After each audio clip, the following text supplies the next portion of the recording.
As the Olympics come to an end in Rio, it will be a return to business as usual in Brazil, which means politics as usual as well, as the Senate holds its final vote on the impeachment of the country's suspended president, Dilma Rousseff.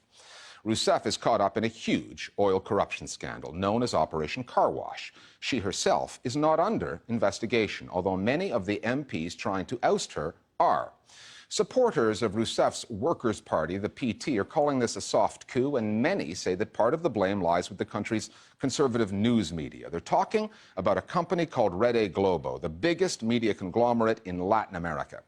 Owned by the richest family in Brazil, the Marinhos, Globo TV gets ratings that other broadcasters would kill for. Every night, about 50 million Brazilians tune into Globo's flagship newscast, Jornal Nacional. And Globo didn't just cover the protests over Operation Car Wash. In some instances, it called on viewers to join them. Historically, Globo has not been shy with its opinions. Back in 1964, it supported a military coup, and the network has since apologized for the cozy relationship it had with the junta over the following 2 decades. 13 years ago, when the PT took power, it chose not to reform the media and clearly thought that it could tame Globo in other ways. On that, the PT has been proven wrong. The Listening Post's Paulo Ganino now from Rio de Janeiro on the Brazilian media behemoth known as Rede Globo.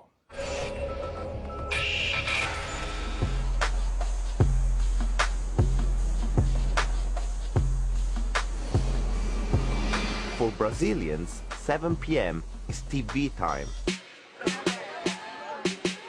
This is Globo's magic programming slot. 3 straight hours of the country's top TV novelas. Boa noite. Boa noite. With the nation's most watched news hour, Jornal Nacional, right in between. Elsewhere, TV news might be in crisis, but in Brazil, more than 70% of the population get the entirety of their news, all of it from television. And Globo is the largest network in the country. Globo is the first and most powerful power in this country. It's more important than the parties, the church. The editor-in-chief for the evening news of Globo is the most powerful politician in this country. The Jornal Nacional, it's so influential. It can just change the entire view of the country. Just one night only, you can change the entire course of the debate in the country. É a fonte de informação das pessoas. It's the go-to source of information, with news that shapes the way people think. O Jornal Nacional está começando. Creating a version of reality that people end up accepting as the truth. It's the production of a hegemony of thought, of an interpretation of the facts which presents itself as the truth. Acaba aceitando que aquilo é verdade. There's a saying in Brazilian politics which goes like this. If Globo's evening news didn't show it, it didn't happen. In the past 2 years, the corruption scandal known as Operation Car Wash has left Brazil in a political crisis. Millions of Brazilians took to the streets. Some in support of President Dilma Rousseff, who, although not directly under investigation, has been suspended, while others were demanding her impeachment. Globo seemed to take sides. Globo was not just covering the protest. Muitos estão chegando ainda. They would go there, they would say, you can still come. Everybody's gathering around here now. Muita gente chegando pelas estações de metrô. A Rede Globo interrompeu a sua Globo interrupted its regular transmission to present the call as if you were going for a picnic, a day out. Dá tempinho na cobertura do esporte. Vamos falar das manifestações que acontecem pelo país. Like, come down to protest against corruption, against the government. And it was an important factor for the middle classes, who are incensed at having lost their privileges, to mobilize in one of the biggest protests ever.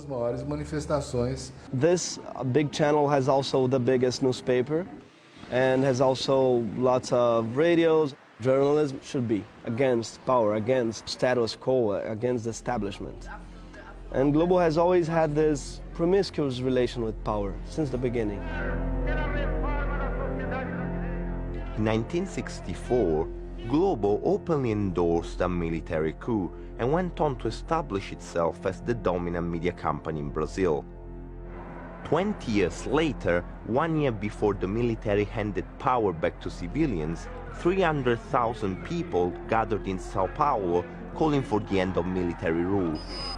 Dia de festa em São Paulo. A cidade comemorou. On Jornal Nacional, audiences were told that the protesters were celebrating the city's anniversary. In 1989, Brazil finally held its first direct presidential election in almost 30 years. Jornal Nacional backed the conservative candidate Fernando Collor, skewing the debate heavily in his favor. Ao transmitir o encontro dos presidenciáveis, a televisão cumpriu mais uma vez o seu papel na democracia.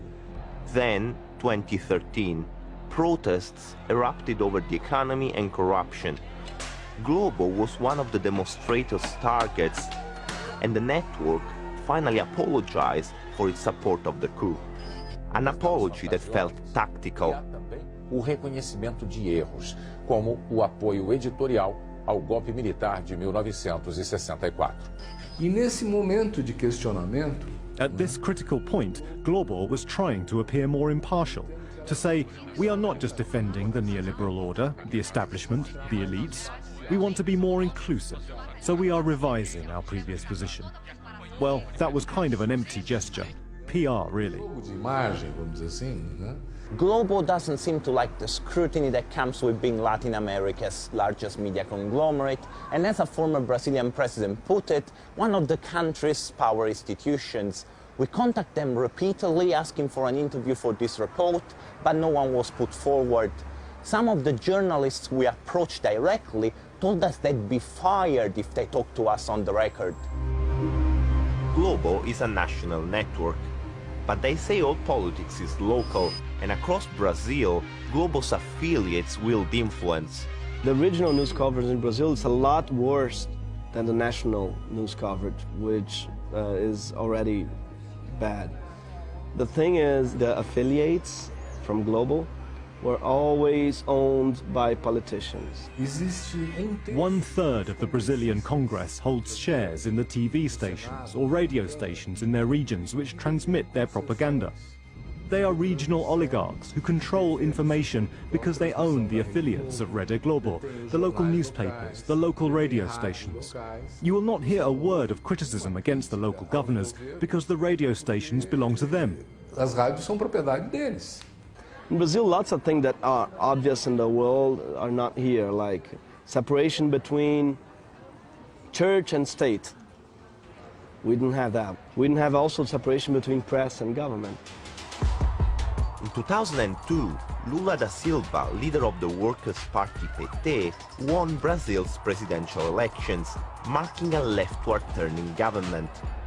But, unlike other leftist leaders around Latin America, who focus on dismantling mega-conglomerates, including those in the media, neither Lula nor his successor Dilma Rousseff took on Globo and its dominance. The biggest advertiser in Brazil is the government. When Lula got elected in 2002, he could put all the advertising money in a good national TV, public, just like France or England. He didn't. He thought Globo would work for PT, just as Globo worked for previous governments. But Globo didn't. They were and are afraid of Globo. They didn't challenge Globo. And that is Lula and Dilma's biggest mistake. They saw it coming, but they couldn't react. They built their own demise. Those leftist leaders may have felt that Globo was too big to reform, or that they could use the office of the president to bring the network under control. Now Brazil has an interim government, a conservative one. If the Senate votes to impeach Rousseff, that government might be in power until 2018. Its story will be told, probably without apology this time, on Jornal Nacional. And Brazilians, in their tens of millions, will be watching. By part of Turkey's armed forces